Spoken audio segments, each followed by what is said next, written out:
Sure, sure. So good morning. We are now officially on the record. My name is Barb Pavlicek. I'm the South Central Region Supervisor for the Air Management Program with the Department of Natural Resources, and I have been assigned to conduct today's hearing.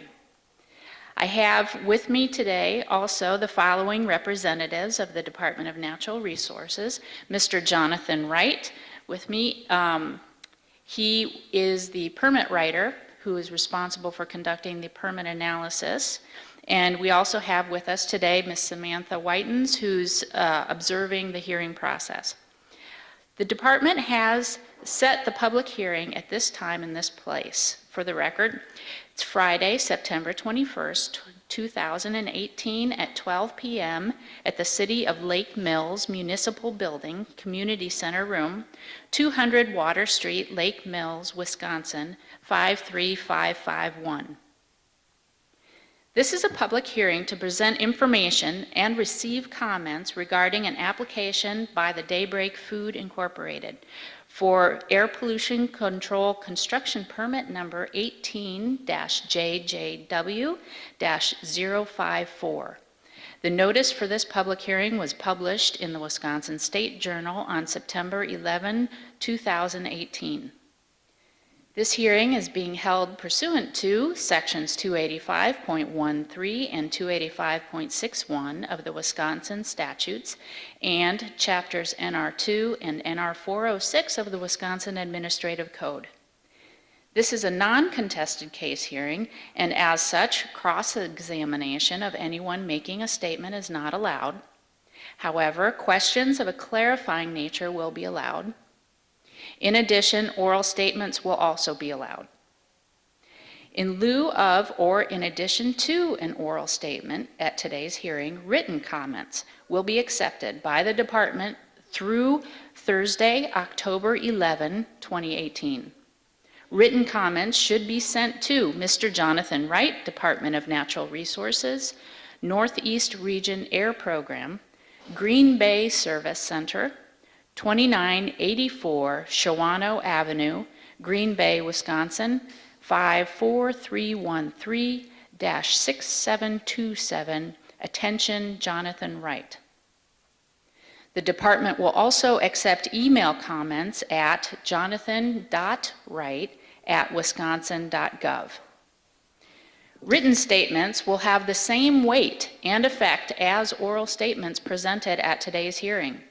All statements, both written and oral, will be considered with respect to the department making a determination on whether it should issue or deny the air pollution control construction permit.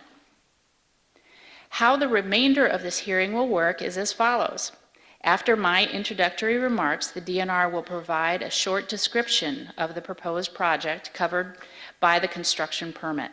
After this presentation, I will then call on those who have indicated on their appearance slips an intention to make an oral statement to come forward and make their statement on the record. Please note that if a large number of people wish to make a statement, I may limit each person to no more than 5 minutes testimony so that every person will have an opportunity to make a statement. I understand that people may have questions related to the project. Please note, however, that we cannot answer statements that are posed as questions. At the conclusion of the formal portion of the hearing, DNR staff will remain for a time for an informal question and answer period. And if you have questions, you may ask them then. Also note the excessive outbursts or disruptions will not be tolerated. At my discretion, I will close down and conclude the hearing if I believe the audience is not controlled. Before we continue, are there any questions on this procedure? If not, I will turn the floor over to Mr. Wright, and he'll present oral statements on and a summary of the permit project.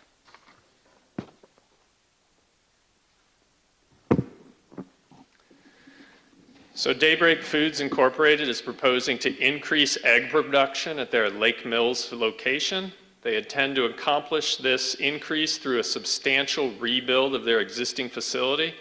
They plan to construct 3 additional pullet houses and 5 additional layer barns with a goal of reaching nearly 3 million birds across the existing and proposed houses and barns. The project will also involve a number of support operations, including feed storage bins for every pullet house and layer barn, more than one at a time, a number of heating units, a number of small boilers, emergency generators for every pullet house and layer barn, 2 animal incinerators for incinerating mortalities, a processing plant, and an enhanced feed mill operation to supply the feed for the birds. Thank you.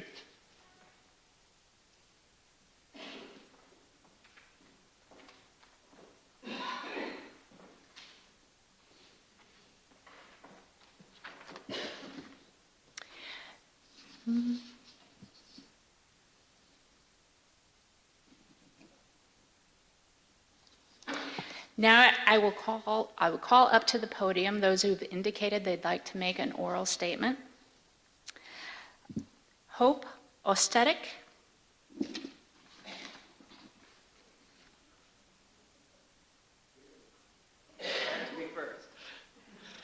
Good afternoon. My name is Hope Osdike. I serve as the town chairman of the town of Lake Mills. The town of Lake Mills has been dealing with the expansion of Daybreak Foods for the last 9 to 12 months in public meetings.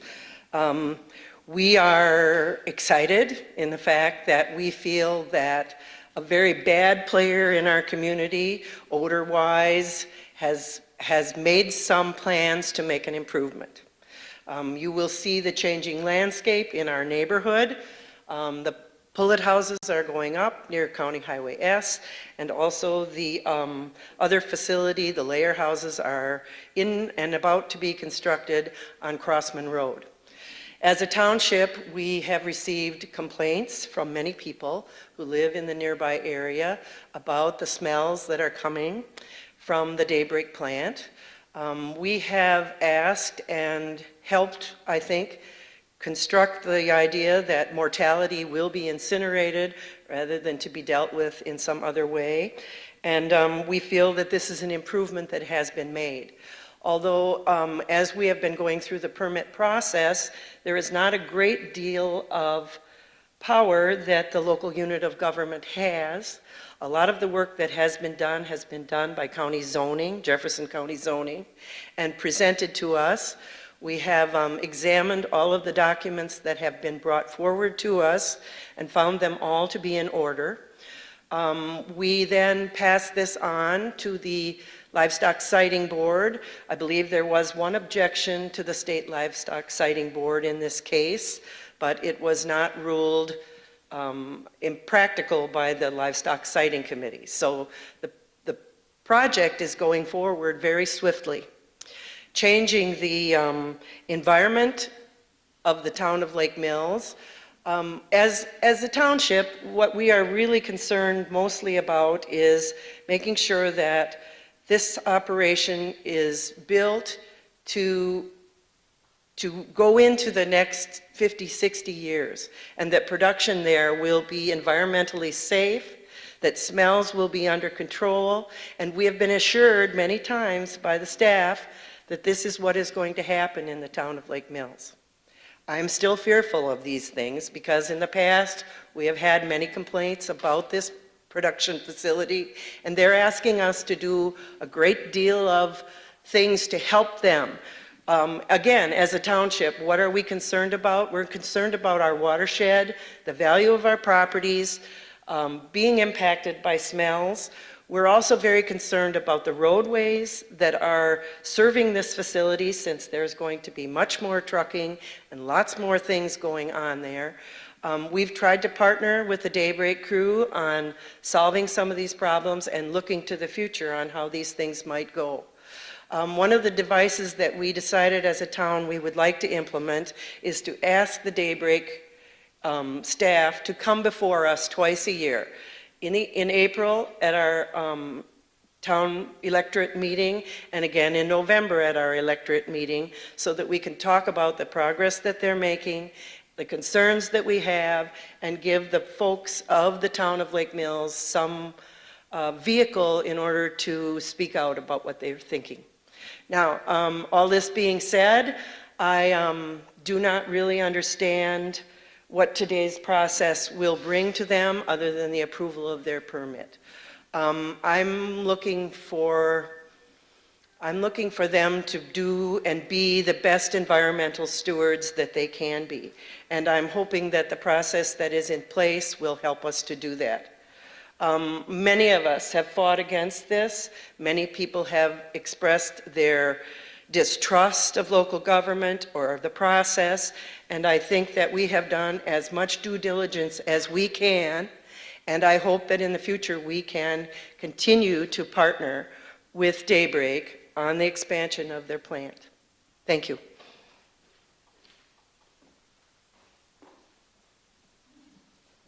All right, the next I have here in the stack is Kevin Lehner.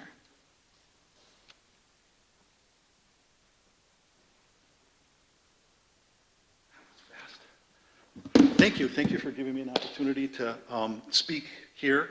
The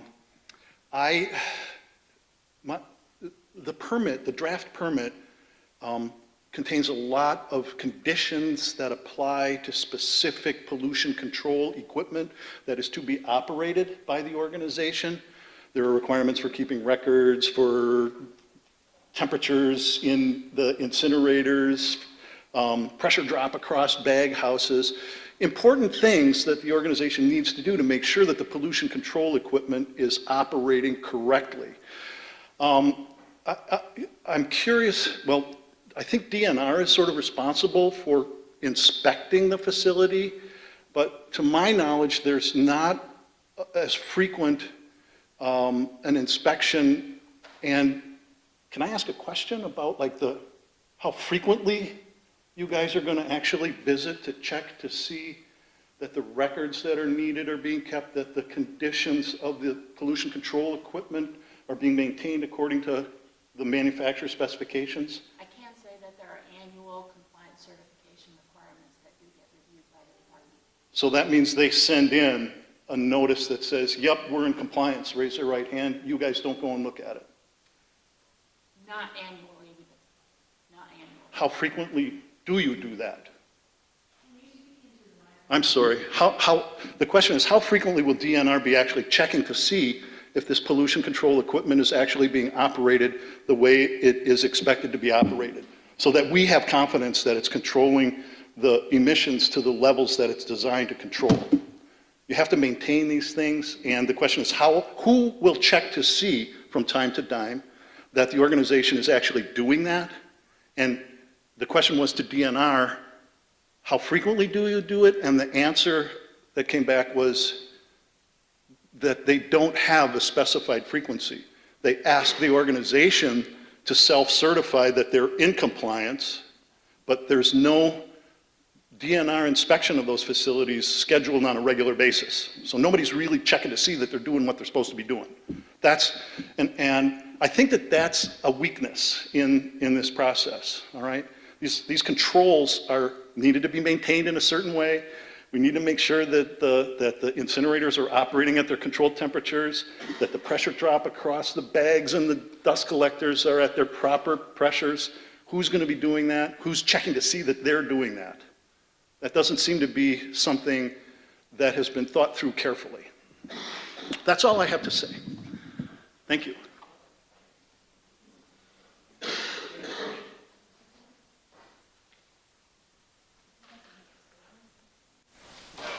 Just so everyone knows, we're going, if the gentleman in the mic is to respond, I would certainly do that in the question and answer session. The point of this, oh, sorry, you can't hear me. I can't hear you. I'll get up to the microphone. I thought I was screaming, but I guess I'm not. The point of this portion is that we take all of your comments because I'm obligated to respond to comments on the permit. So we don't want to get into a question and answer session. Once this portion is concluded, then I would be, and Barb would be willing to be able to do question and answers. But we only receive comments at this point. So just to let everyone know. Next in the stack, Ronnie Monroe.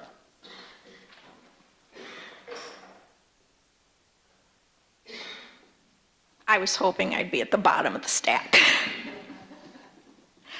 I'm just going to basically read the letter that I have here in interest of time. My background is as a retired public health nurse, and I have an interest in environmental health. So I'm writing to comment on the air permit 18 JJW 054 for the expansion of Daybreak Creekwood Farms. It's laudable that Daybreak is making efforts to contain the odors and potential risks to the community. The fact that more than double the current number of animals are being added is an issue. I'm concerned about the level of particulate matter that will be released from the incinerators. Jefferson County has a very high level of particulate matter. It's very close to Milwaukee and Racine and some of the more industrialized counties. Currently increasing the number of chickens and incinerating their carcasses will only increase that. I'm concerned at increasing numbers of cases of asthma and respiratory-related illness in our county, as well as allergy-related complaints. I'm asking that there be some control measures to monitor the installations of the incinerators and functioning after their installation. Ammonia and hydrogen sulfide can both be toxic in large amounts and cause respiratory and eye irritation at the least in small amounts. Odor is already a problem, with ammonia from manure being a main driver of this, so clearly nearby residents are being affected by ammonia. I'm concerned that 274 milligrams per bird per day is going to be emitted into the surrounding area. That is 1,208.1 pounds of ammonia emitted per day. In addition, 8.5 pounds of hydrogen sulfide will also be emitted daily.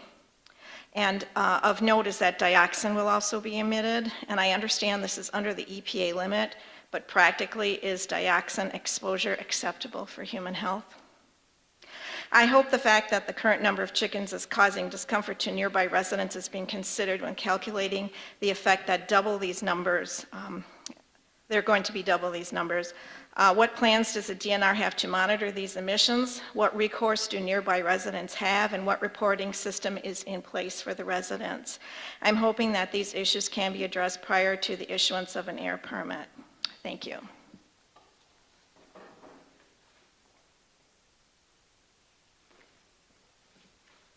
Ken France.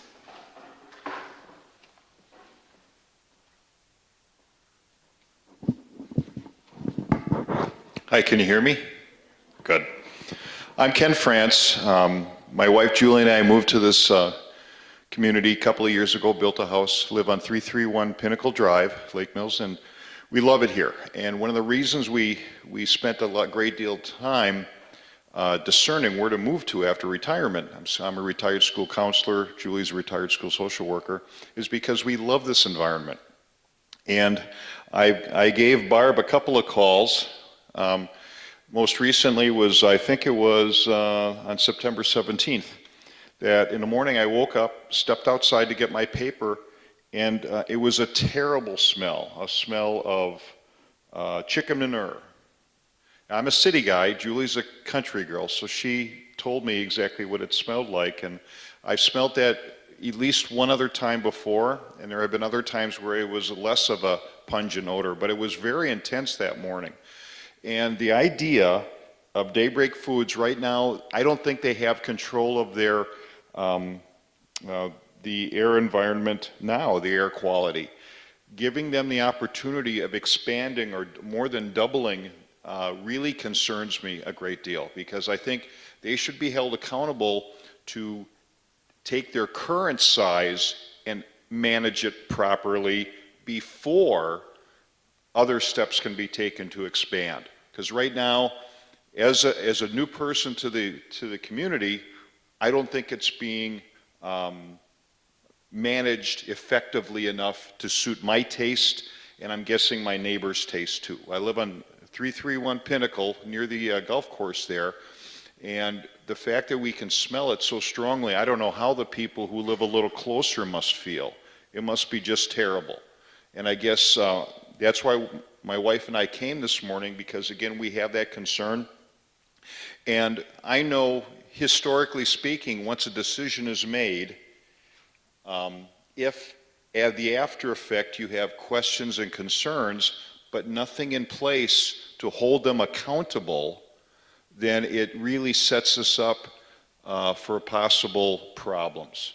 So I'm hoping that if indeed they are given the opportunity to expand, that they are held accountable to fix the problem first with the air quality control, and then after that's been done, and a proper monitoring system is put in place that involves the community's input.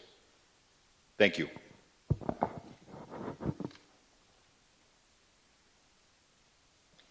Norma Bateman.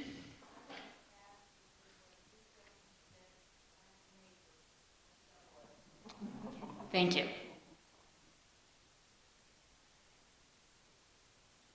Linda Lira.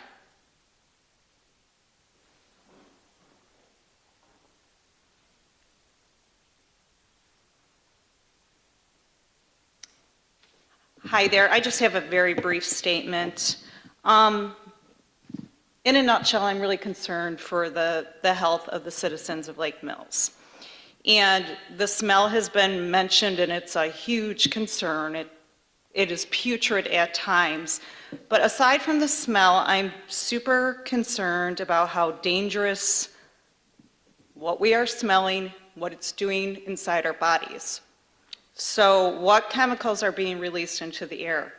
I know they're cancer-causing chemicals, and I just don't know what the long-term health effects will be on the citizens of Lake Mills. And I don't think any of us really know that right now, and the fact that Daybreak is doubling its size is what's really scary. And I think we really need to look at that and, you know, take all of this into consideration before we make decisions. That's it.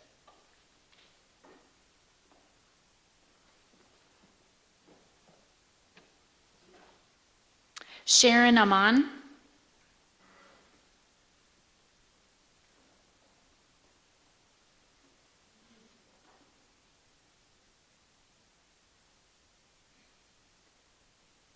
Good afternoon. I appreciate a chance to speak. I live on the lake, and the air is terrible. I woke up one evening 3 times with the smell. It was horrible. And I want to mention the groundwater. My lake, the year that the chicken farm was, God bless the little chickens, killed, the lake was pristine. It was, the lily pads were beautiful. The lake, you could see all the way to the bottom. This year, I didn't even want the dog to swim in it. She swam in it once and had all this gunk all over the thing. She was thrown up. It was terrible. So there is a lot of things that need to be addressed. And how they were given a permit to build and double it before they got a permit for their chemical control is beyond me. That was like putting the chicken before the horse. It was just crazy. I read up on all the different things that are being thrown in the air. The benzene is cancer-causing. The lexane is damage to your sensory. The formaldehyde, dear God, it's just horrible. It can cause thyroid, cholesterol, lung disease, liver, high blood pressure, diabetes, intestinal disease, heart disease, etc. And the particle matter that is up in the air, the dust, dirt, soot, smoke, and all that, it's very dangerous to our health. The whole thing is horrible. I don't know why they didn't build that somewhere way out in the middle of nowhere. Why is that on the edge of a very populated town? I don't understand that. And it's obviously not in control. If the buildings that they have now are out of control, what is Dublin going to do? I just can't imagine how horrible. And we are being known as the town, I have a quote here, the town is already the smelly chicken town. So if you have homes on the market and people come in to view this home and they get a whiff, they're like, what is that? Oh, that's the chicken town on the edge of town, you know? That's very bad for property value. So that's all I have to say. I think this permit is just terrible. It should be denied. They should move somewhere. Thank you.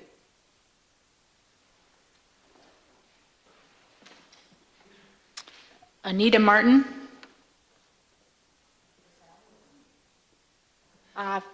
or you. Or Sally, you can do it.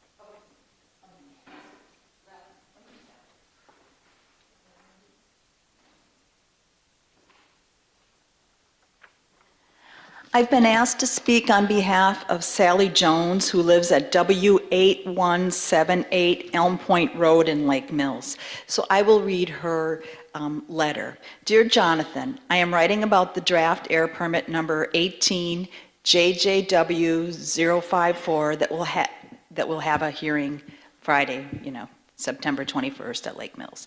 According to the draft air permit, the ammonia from the layers and from the hydrogen sulfide from the layers will be based on ammonia 274 milligrams per day per bird and hydrogen sulfide 1.92 milligrams per day per bird.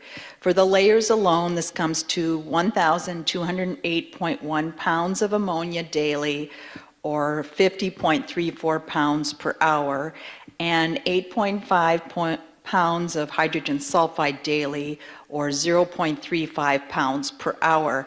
If the 750,000 pullets are also included in the calculations, the total comes out to 75 pounds of ammonia released per hour. Ammonia and hydrogen sulfide are two chemicals with strong odors that cause problems in large amounts. This is unacceptable. We are all well aware of the chemical causing odor issues for years at this industrial agricultural location. My grandparents, parents, and neighbors on Elm Point Road have been fighting this even before the plant was built. My family were farmers and have raised chickens, hogs, and beef cattle. We were good neighbors. The operation has had troubles with chemical causing odors for many years. The people that I mentioned above are all gone. I just couldn't stand the smell for a few years and started to call the DNR and other departments to complain.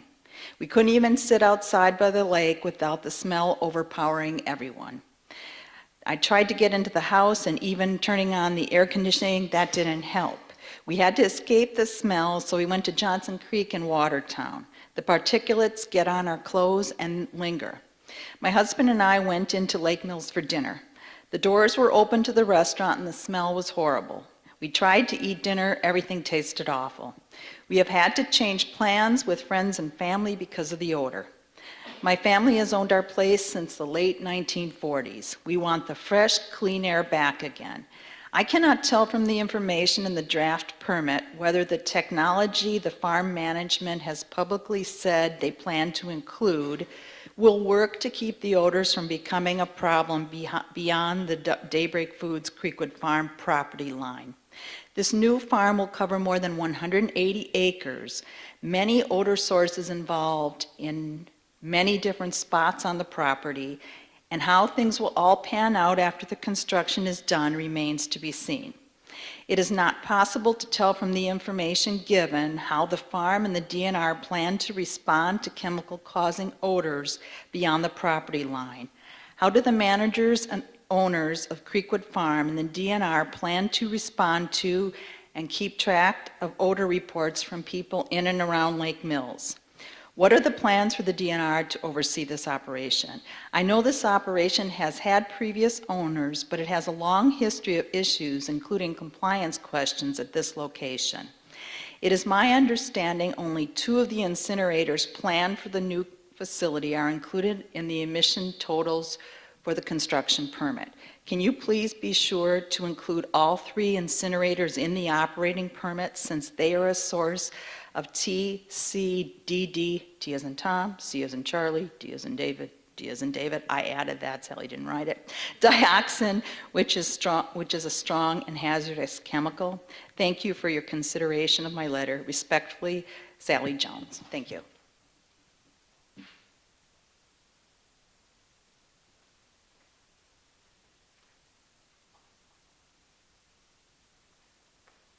Okay, thank you. Now, I am going to be speaking on my behalf. My name is Anita J. Martin. I live at 261 Pinnacle Drive in the city of Lake Mills. First, I want to thank the DNR, Jonathan Wright, and everyone here for the opportunity to publicly weigh in on this proposed permit, which impacts our community of Lake Mills and the surrounding neighboring communities as well. DNR is not required to hold a public hearing, so thank you very much for doing this. I also commend the Wisconsin DNR for having Jonathan Wright be the individual reviewing the application materials and for being the person who drafted the permit. He's had experience with other large-scale chicken facilities, and he also has had a lot of experience with other industrial operations that are non-agricultural in nature that emit a lot of ammonia. So we are very thankful that he is the one that actually did the review. As his expertise and his experience are very important to us. I want to highlight a few things. I have a lot I'm going to be submitting to the DNR, and in the effort of time, I'm just going to highlight a few things. And if anyone wants a copy of my stuff, I can email them later. It's been discussed that the emissions will come up to 75 pounds of ammonia per hour, including all of the birds. And it does state in the permit, in the draft permit, that the hazardous air pollutants, which we've been talking about, ammonia and hydrogen sulfide, are listed in NR 445, the Wisconsin Administrative Code.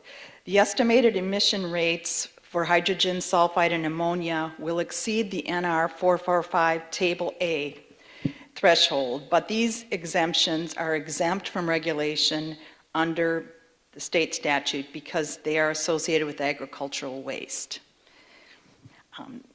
However, there is a provision in the permit that talks about controlling odors beyond the property line, and as has been stated pretty clearly by a number of people, these are chemicals that have strong odors. I also wanted to point out that the particulate matter is addressed in the permit, but since the ammonia cannot be considered, the actual particulate matter pollution that the facility will generate will be considerably more because ammonia does contribute to particulate matter. People have discussed the health concerns. I will just briefly mention that there are numerous concerns that exist with this level of ammonia being released into our air. Also, although it's not within the actual scope of this particular permit, the ammonia does travel airborne, gets into the water, and does contribute to water pollution. So when we have the WPDES wastewater pollution permit at a later time, that should be addressed as well.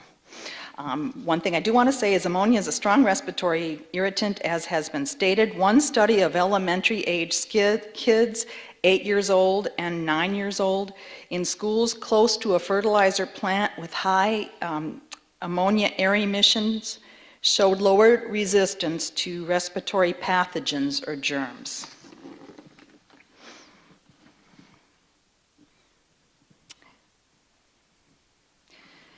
Over the last few months, there's been question about whether some of the odors that have been extending beyond the property line arise from the operation of the existing incinerator. And that's something that needs to be addressed. Questions that still remain is include some of the things that have been stated. Okay, I'm sorry, I'm kind of trying to briefly do this. The actual air emissions, as was stated, will depend upon how well the equipment's maintained, serviced, and how it's operated on a given day. This requires close supervision, strong leadership and management, and commitment to community and environment. Given the complexity of the equipment and the operations, would it make sense for Daybreak Foods Incorporated, Creekwood Farms owners, managers, and board of directors to require an on-site supervisor 24/7? There isn't that right now. I'm submitting a few things for the DNR. One is a copy of a document from the EPA dated May 14th, 2014, It pertains to comments that the EPA made about the operation at this location. It was for the draft permit, for the air permit, for the Unlimited Renewables LLC, which was the fertilizer plant that was operating in conjunction with the farm.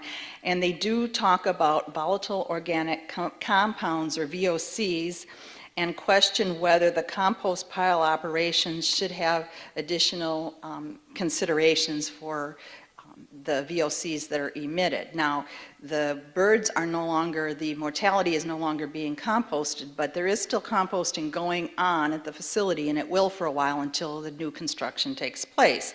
So I don't know if this should be considered by the DNR, but I'm putting it in with the packet so that they can take a look to see if it pertains. The other thing that I wanted to address briefly is we did have an air consultant with more than 40 years of experience in environmental industries to do a modeling for us using an approved EPA model. And in the effort of time, I won't go through it, but basically looking at a number of locations within about 4 miles of the facility, the modeling does demonstrate, and the places included the high school, Lake Mills High School, the golf club, the golf course, the middle school, Rotary Park, the clinic, Sandy Beach, Aztalan State Park, which is a little further away, Lakeside Lutheran, Sand Hill, all these places. And the modeling does demonstrate, and it does not show that there will be continuous odors by any means, but that based on the scientific model that was done, there will be at times odors. Now, this does not take into consideration some of the technology which was discussed publicly over the last year. Unfortunately, when I asked recently for more clarification, I was told that from Mr. Rick Riedel, that's proprietary information. That would be helpful to kind of know so that we can know, if in fact these numbers and this model may not reflect what will actually happen. So I'm submitting that. And then lastly, I did want to submit some pictures, some of which were taken by another resident, but I was there to witness what happened that night, and then one taken that I took that night. Some are from February, one is from this summer that I'm submitting to the DNR that shows that there's particulate matter in the air. I don't know if these are going to show up, but there's particulate here. So these things need to be monitored a little more closely.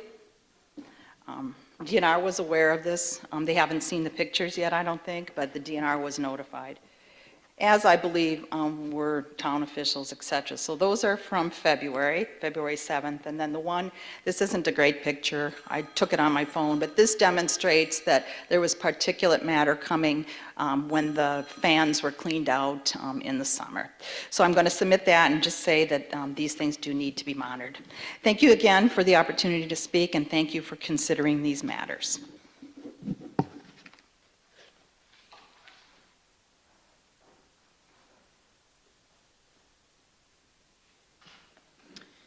So that includes all the people who have indicated they wanted to make an oral statement.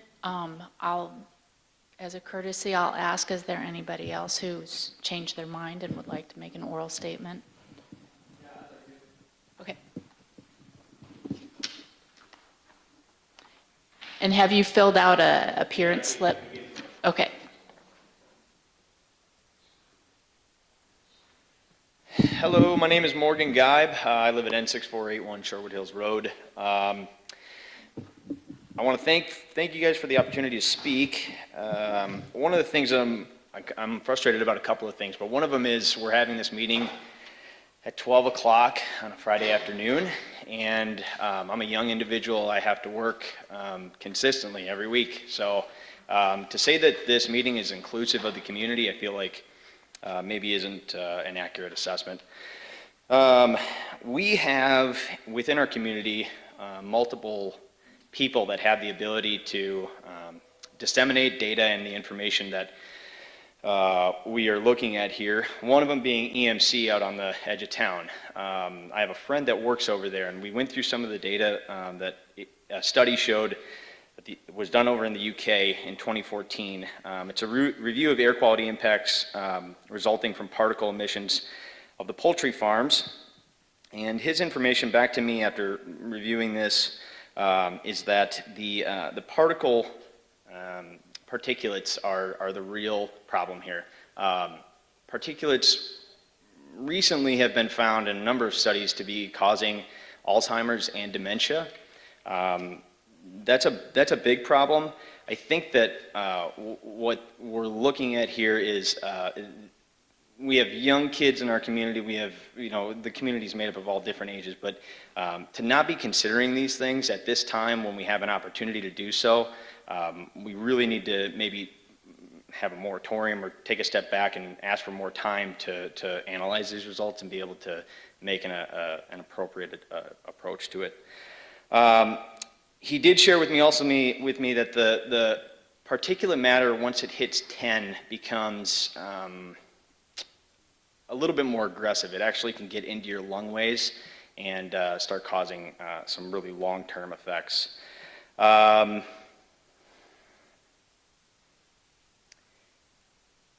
We have a great community. I bike the bike trail on a daily basis. My wife and I were biking home last night, and the smell was horrible.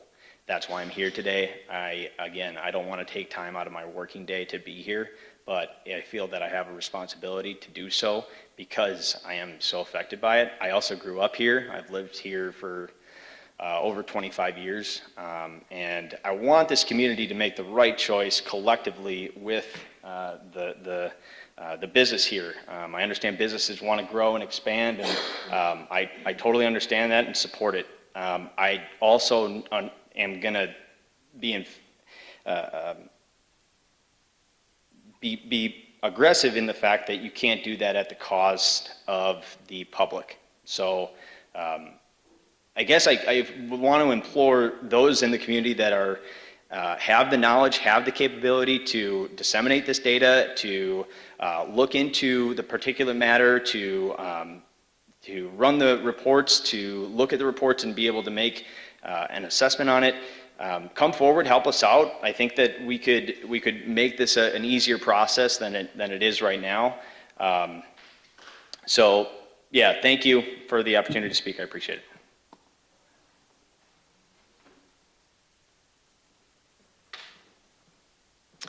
That concludes comments from the people who have indicated, and we got one extra in there.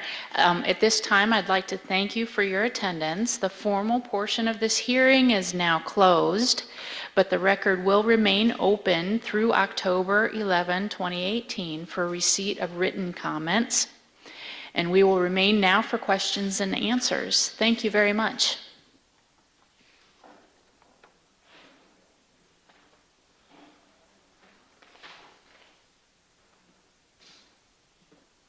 Questions? Yes. The current permit, as it stands, is for the new and improved, expanded Daybreak facility?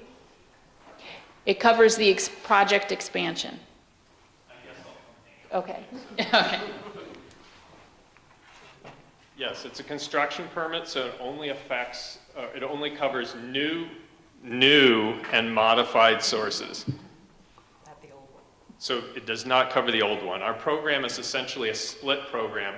We permit new and modified stuff, and then we also issue what we call an operation permit that covers the entire facility. And the construction permits are incorporated, as we call it, into the operation permit.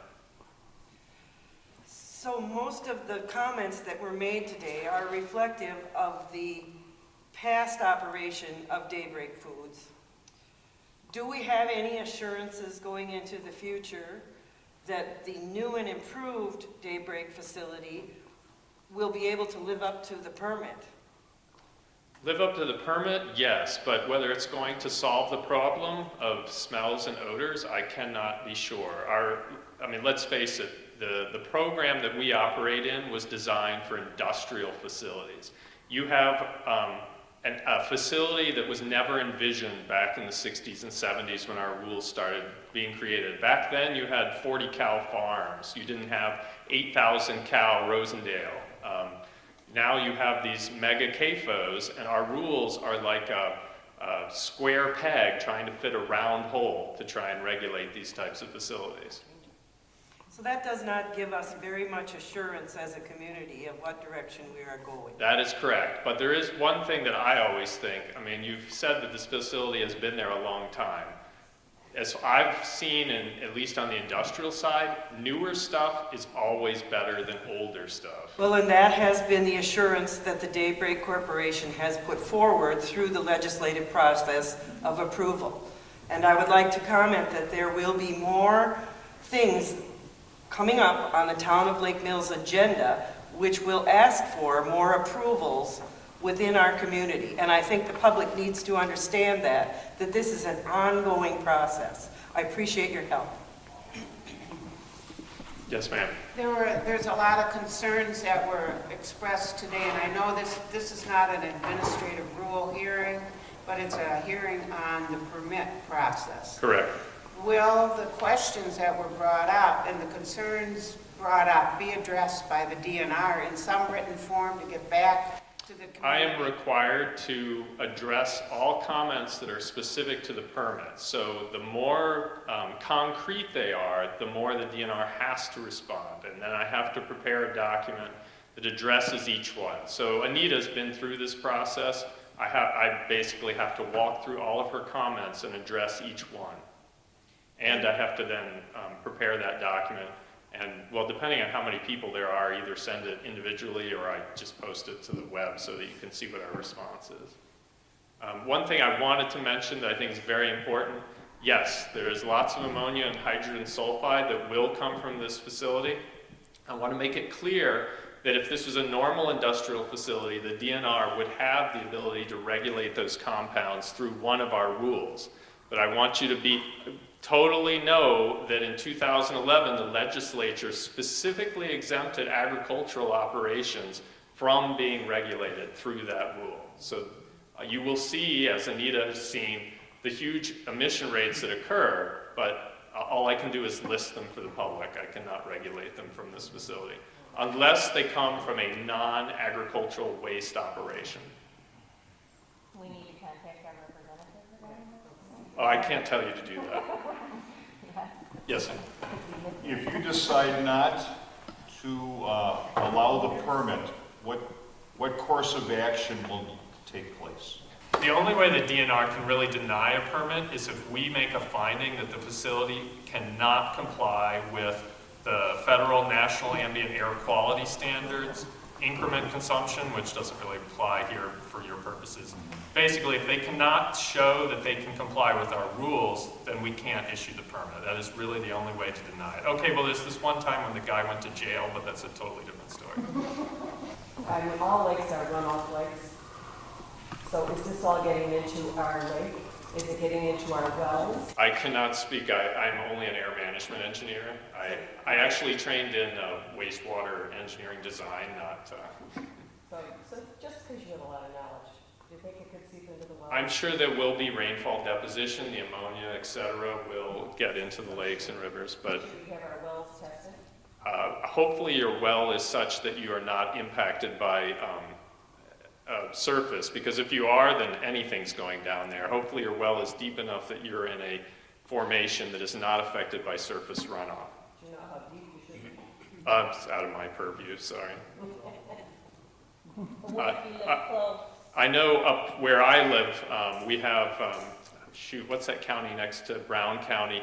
It's a very shallow, Kewanee, yes. They have a lot of issues with CAFO runoff because their soil is very shallow, and the bedrock is very fractured, and the wells were never constructed very well. But I know nothing of your area. Can you tell me, it seems like you've worked with chicken farms in the past.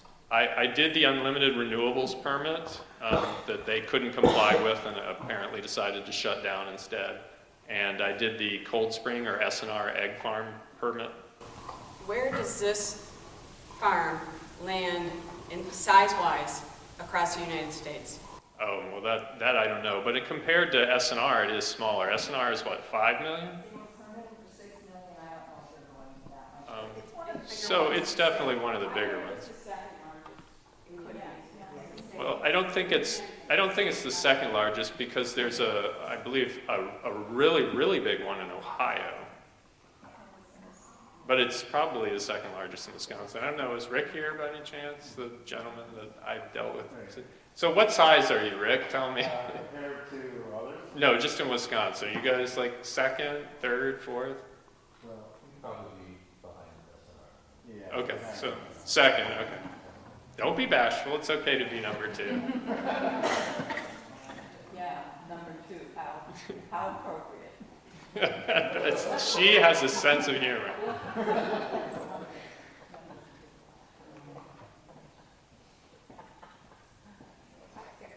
Yes, ma'am. I wondered why it was run, just to abide by, why was this run in the Journal to let us know about this meeting, when it could have been in our paper, we would have had a lot more people. So a very, very long time ago, like 7 or 8 years ago, the way it used to work is we would publish in the newspaper relatively local to the project, and then at some point management, before even Barb was a manager, decided that all publishings throughout the entire state would go through the Wisconsin State Journal. Partly it was because we had issues with some local papers being weekly, and that wasn't frequent enough for us to do timely publishing. Partly it was to consolidate in one place, to have a speedy process with a single newspaper. But it could have been just to reward the Wisconsin State Journal, I don't know.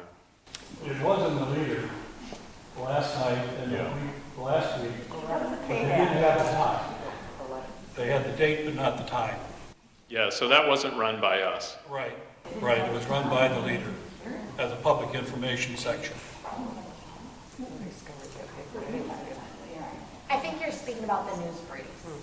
Right, Oh, and they didn't put the time. but he didn't have the time in there. I didn't do the brief, so I can't comment on that. Anita's letter had the time in it though, because I checked it this morning.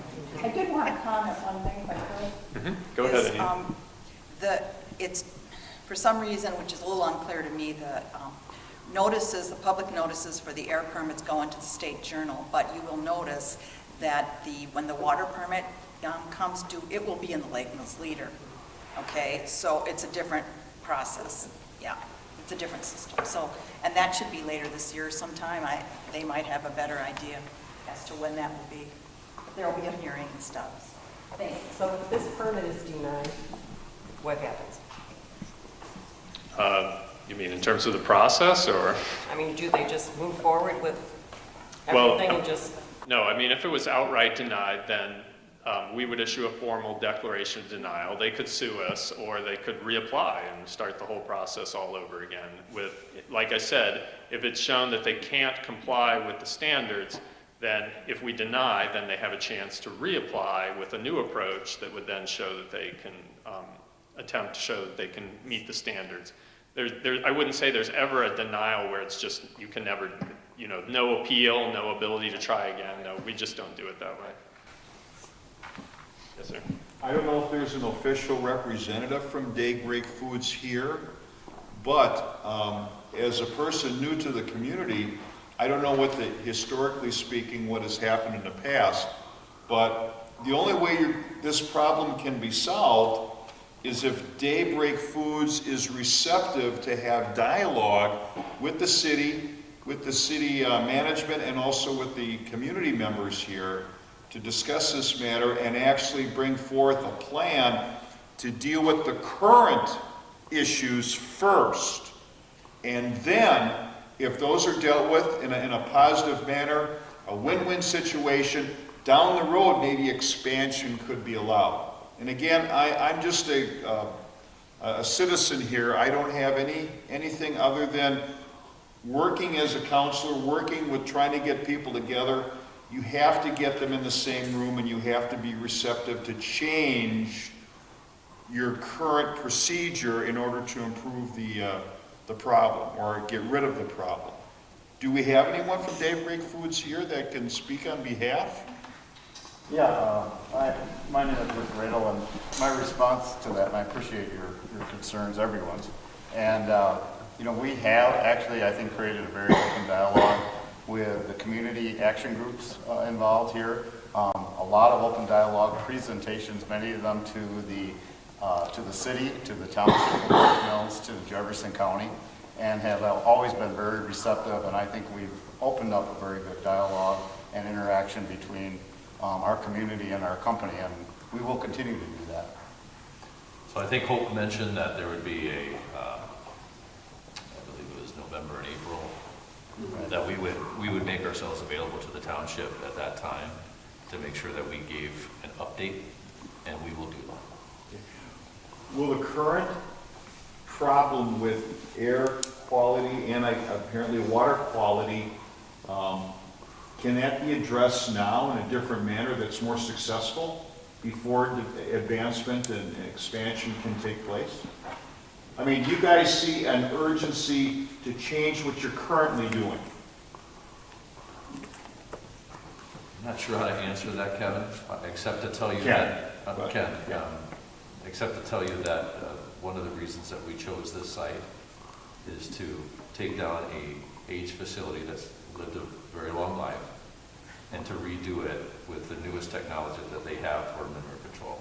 And that's why one of the reasons that we've chosen this is to really get a chance to restart a very old farm. Can you guys assure us that the air quality and water quality would not be issues with the rebuild? Would they be of concern? I mean, would we have a smell coming periodically? Would we have the water quality issue a problem with the modernization? I can't speak at all to the water quality comment at all. That's foreign to me, that comment is. Okay.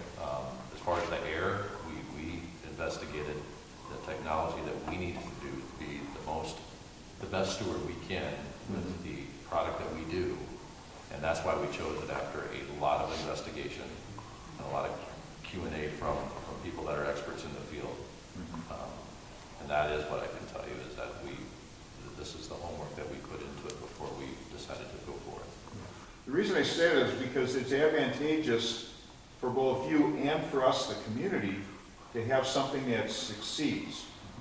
Because if air quality and water quality become a bigger and bigger issue, which it could, with the expansion, that is going to cause a great deal of problems down the road. And I'm hoping that, communication and receptiveness to change will be on both sides in order to make it happen. That's really the DNR's main hook here is, I know Anita doesn't love the fugitive dust and malodorous emissions control plans, but that's basically where the DNR inserts itself between the company and the community and attempts to form a bridge so that when there are problems, those problems are investigated and addressed in a manner that's recorded, investigated, fixed, whatever, for us to know what's going on. That's the main hook we've got for those issues. If it's a generator or a boiler, I've got all sorts of rules and regulations that go with this. But your main concern is smell and potentially water quality, but that's outside my program. Okay. Oh, hi. And the department does like to act as a facilitator to helping the communication between the facilities and the citizens. Ideally, the citizens would talk with the facility directly. That would be the easiest. We don't need to be the middle person. But however, not all citizens are comfortable doing that, and so we're happy to fill that gap in. And one of the parts of a malodorous abatement plan is the establishment of a method of communication where when we receive complaints, we pass it on to the facility, they're made aware of it. They can look into it, they can figure out why it may have happened. Was there an upset? Did something go wrong?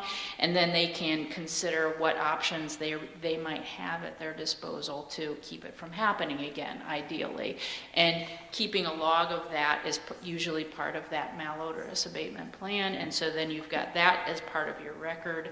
And I've seen it happen with other facilities where they're able to compile, based on complaints they get, in comparison of that with meteorology, they're able to figure out exactly what it is they're doing that's causing, person X at this address a problem, and they make sure to not do it on that day, or they're able to adjust their operations in a very surgical way to minimize the impacts of their odors. And that's great, and that's all an area that we have no authority to force them to do. So, but it is an evidence of a good relationship, between a facility and their surrounding community, and we would hope that would happen. Barb, all the concerns and complaints that you receive, you pass them on to Daybreak Foods? Yes. Okay.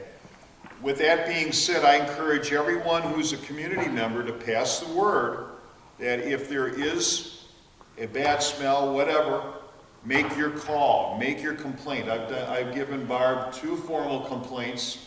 You know, if you give everyone your number to call, I think pass the word, because the best thing we can do is monitor it ourselves and make sure that if there's a concern that we share it.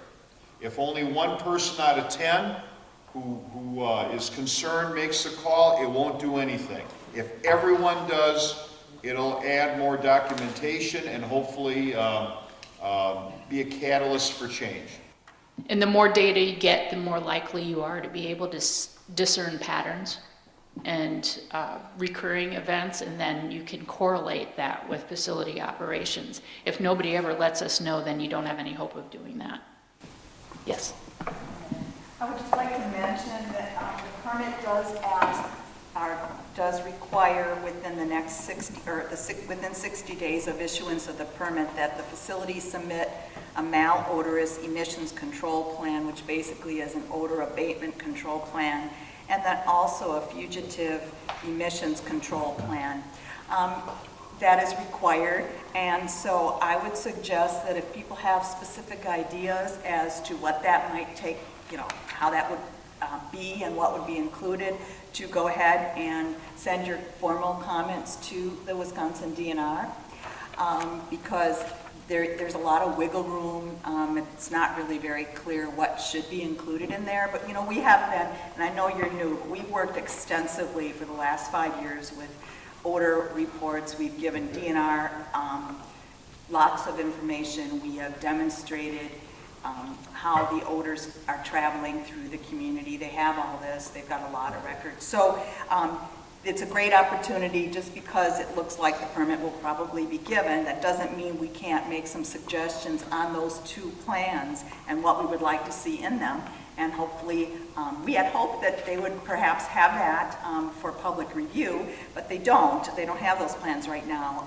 But maybe they will have them, and they'll be posted on the DNR website before the October 11th public comment period ends. That would be great. But meanwhile, please send your comments to Jonathan, CC Barb.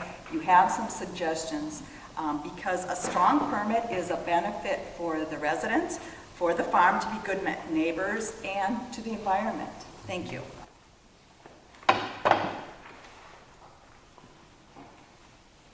If there's no other questions, I'd like to thank everybody for coming today.